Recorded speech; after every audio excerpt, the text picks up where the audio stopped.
하나님 말씀 마태복음 21장 18절부터 22절까지 다 같이 읽겠습니다.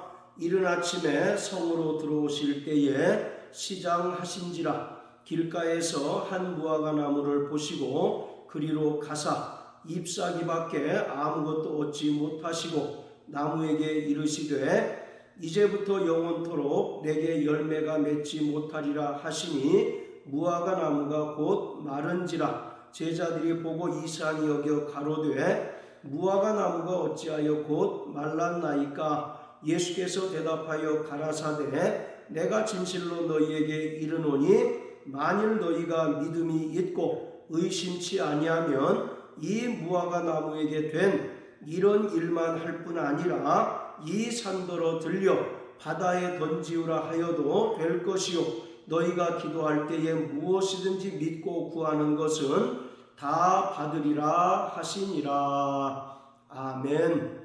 본문은 예수님께서 무화과 나무를 저주하시자 무화과 나무가 즉시로 뿌리로부터 말라버린 사건을 기록한 것입니다.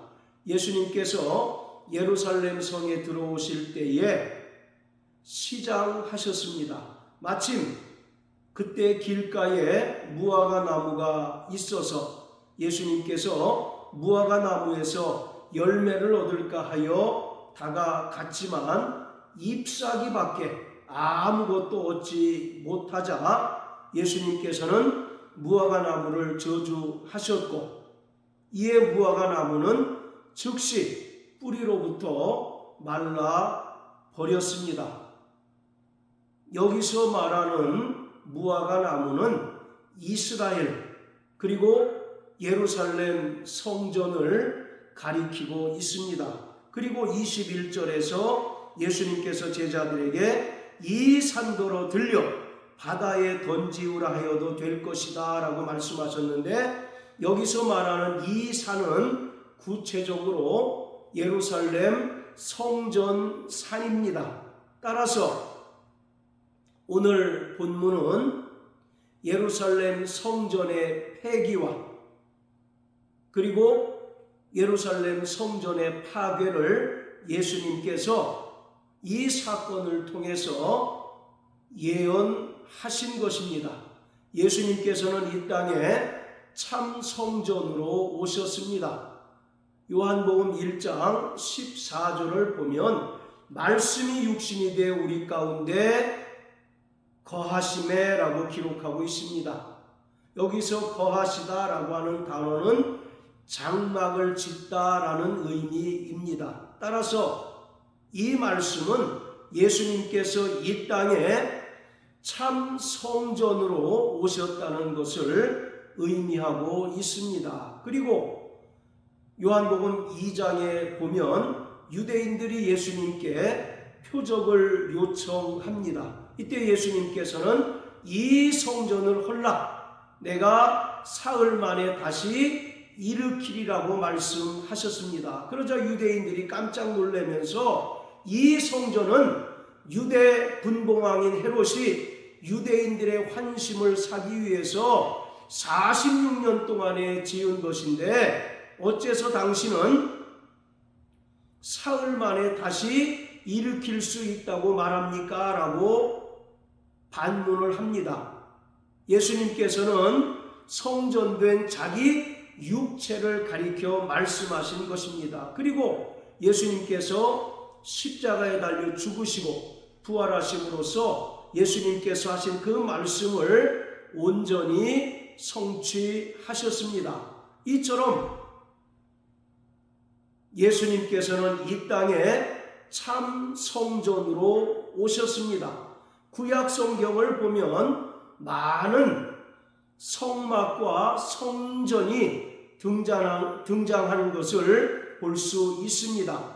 하나님께서 모세에게 설계도를 주셔서 광야에서 성막을 짓게 하셨습니다. 그리고 솔로몬이 예루살렘에 성전을 지었습니다. 그리고 이스라엘이 바벨론에 의하여 멸망당했을 때 예루살렘 성전도 완전히 파괴되었고 이스라엘 백성들은 70년간 바벨론의 포로 생활을 하였습니다. 그러다가 하나님의 은혜로 이제 자유의 몸이 되고 예루살렘으로 다시 돌아오자 이스라엘 백성들이 스룹바벨을 중심으로 해서 가장 먼저 한 일은 성전을 짓는 일이었습니다. 이것을 스룹바벨 성전 또는 제2성전이라고 말합니다. 그리고 예수님 당시에 성전은 헤롯이 46년 동안에 지었던 성전입니다. 이토록 구약에는 많은 성막과 성전이 나오는데 이러한 구약에 나타난 성막과 성전은 결국 참 성전으로 오신 예수님에 대한 하나의 모형과 그림자입니다. 그리고 구약의 모든 성전은 예수님께서 이 땅에 오시기 전까지만 그 효력이 유효할 뿐 예수님께서 오셔서 십자가에 달려 죽으시고 부활하셔서 이제 성전 제사를 폐하시고 모든 의식을 폐하심으로 인하여 그 성전의 기능과 역할이 끝이 났습니다. 자, 우리 히브리서 8장을 다 같이 보시겠습니다. 히브리서 8장 1절부터 5절까지입니다. 이제 하는 말에 중요한 것은 이러한 대제사장이 우리에게 있는 것이라.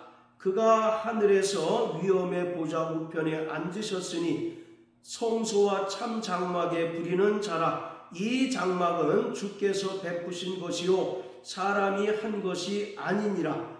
대제사장마다 예물과 제사드림을 위하여 세운 자니 이러므로 저도 무슨 드릴 것이 있어야 할지니라. 예수께서 만일 땅에 계셨다면 제사장이 되지 아니하셨을 것이니 이는 율법을 조차 예물을 드리는 제사장이 있음이라. 저희가 섬기는 것은 하늘에 있는 것의 모형과 그림자라. 모세가 장막을 지으려 할 때에 지시하심을 얻음과 같으니 가라사대 삼가 모든 것을 산에서 내게 보이던 본을 조차 지으라 하셨느니라. 5절에 보면 이 땅에 세워진 성막과 성전은 하늘에 있는 것의 모형과 그림자다라고 말씀합니다. 자, 그리고 9장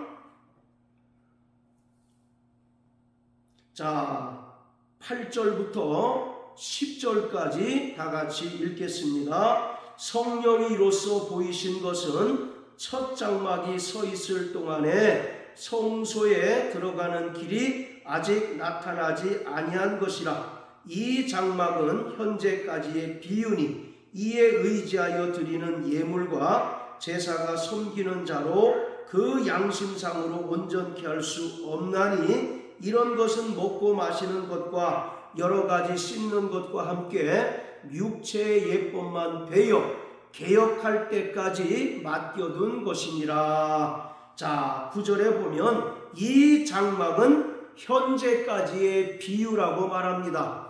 히브리서 8장 5절을 보면 이 장막은 하늘에 있는 것의 모형과 그림자라고 말하고 있고 또 9장 9절을 보면 이 장막은 현재까지의 비유라고 말합니다. 그래서 아무리 이 땅에 세워진 성전에서 하나님께 희생제사와 속죄 제사를 드린다 할지라도 그 예물과 제사로 양심상 인간을 온전케 할 수 없다고 말하고 있습니다. 그러면서 10절에 이런 것은 먹고 마시는 것과 여러 가지 씻는 것과 함께 육체의 예법만 되어 개혁할 때까지 맡겨둔 것이다 라고 말씀하고 있습니다.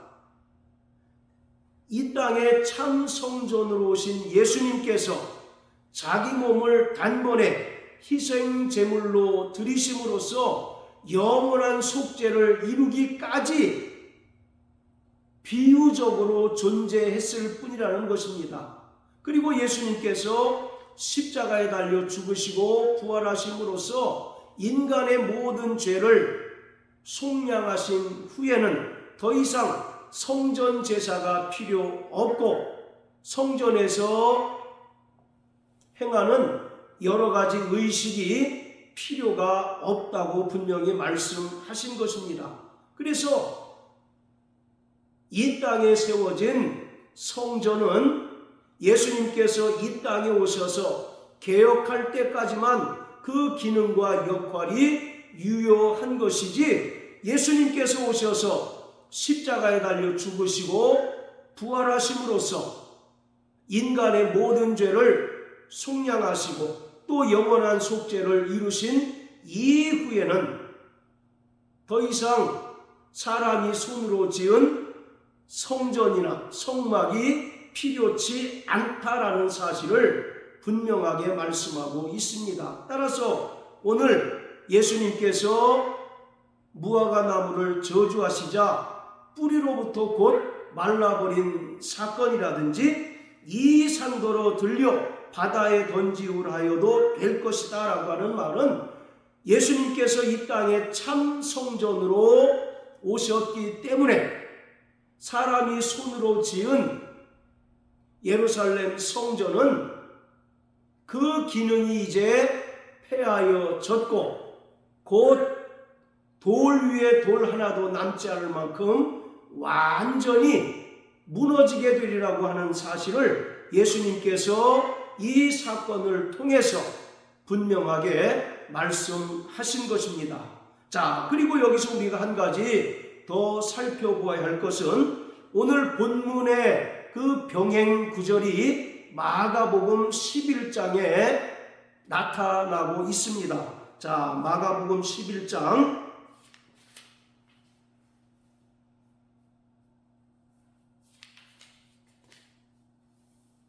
자, 12절부터 14절까지 읽겠습니다. 이튿날 저희가 베다니에 나왔을 때에 예수께서 시장하신지라 멀리서 잎사귀 있는 무화과 나무를 보시고 혹 그 나무에 무엇이 있을까 하여 가셨더니 가서 보신즉 잎사귀 외에 아무것도 없더라. 이는 무화과의 때가 아님이라. 예수께서 나무에게 일러 가라사대 이제부터 영원토록 사람이 내게서 열매를 따먹지 못하리라 하시니 제자들이 이를 듣더라. 자, 13절에 보면 예수님께서 그 나무에서 무엇이 있을까 하여 가셨더니 잎사귀밖에 아무것도 없습니다. 그러면서 이는 무화과의 때가 아니다 라고 이와 같이 말씀합니다. 20세기의 최고의 석학이라고 하는 러셀이라고 하는 사람이 나는 왜 그리스도인이 아닌가라는 책에서 이 내용을 비판하였습니다. 무화과 나무의 철이 아님에도 불구하고 예수님께서 그 무화과 나무에서 무화과 열매를 얻지 못하자 무화과를 저주하셨고 이에 무화과 나무가 뿌리로부터 말라버린 것은 대단히 불합리하고 또 모순적이라고 하는 것입니다. 이런 이유로 인하여 자신은 기독교인이 될 수 없다라고 강변하였습니다. 인간적으로 보면 충분히 이해될 만한 이야기입니다. 분명히 무화과 나무가 열매를 맺을 철이 아님에도 불구하고 예수님께서 그 무화과 나무에서 열매를 얻지 못하자 말라버린 것은 인간적인 측면에서 보면 불합리하다라고 느낄 수 있습니다. 그런데 중요한 것은 이는 무화과의 때가 아니다라고 하는 말에 우리가 주의를 기울여야 합니다. 여기서 이 때라고 하는 말은 헬라어로 카이로스라는 단어가 쓰였습니다. 성경에서 시간을 나타내는 헬라어가 두 개가 있는데 하나는 크로노스, 또 하나는 카이로스입니다. 이 크로노스라고 하는 것은 인간이 사용하는 시간을 말합니다. 초, 분, 시, 일, 월, 년 하는 인간이 사용하는 시간은 바로 크로노스입니다. 반면에 카이로스라고 하는 것은 하나님의 역사가 결정적으로 일어나는 순간, 즉 하나님의 시간을 가리키고 있습니다. 자, 여기서 예수님께서 이는 무화과의 때가 아니다라고 말씀하셨을 때 이 때라고 하는 말은 카이로스라고 하는 단어가 쓰였습니다. 이 말은 더 이상 성전의 그 기능과 역할이 유효하지 않다는 것을 말하고 있습니다. 즉 하나님의 때가 참에 참 성전 되신 예수님께서 이 땅에 오셨기 때문에 예수님의 모형과 그림자요 또 현재까지의 비유인 예루살렘 성전은 더 이상 필요치 않다는 것을 분명하게 말씀한 것입니다. 그리고 이 말씀은 예수님께서 예루살렘 성전의 멸망을 경고하신 것입니다.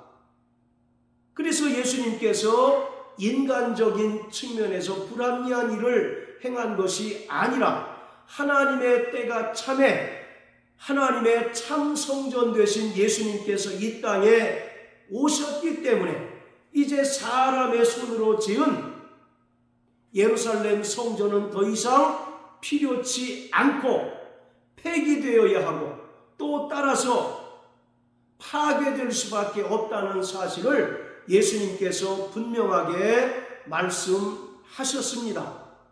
예수님께서는 이 땅에 참 성전으로 오셨습니다. 그리고 예수님께서 친히 자기 몸을 단번에 희생 제물로 드리심으로써 영원한 속죄를 이루어 주심으로 우리는 과거와 현재와 미래의 모든 죄로부터 완벽하게 속죄함을 얻었고 구원을 얻었습니다. 그렇기 때문에 다시 성전에 들어가서 짐승의 피를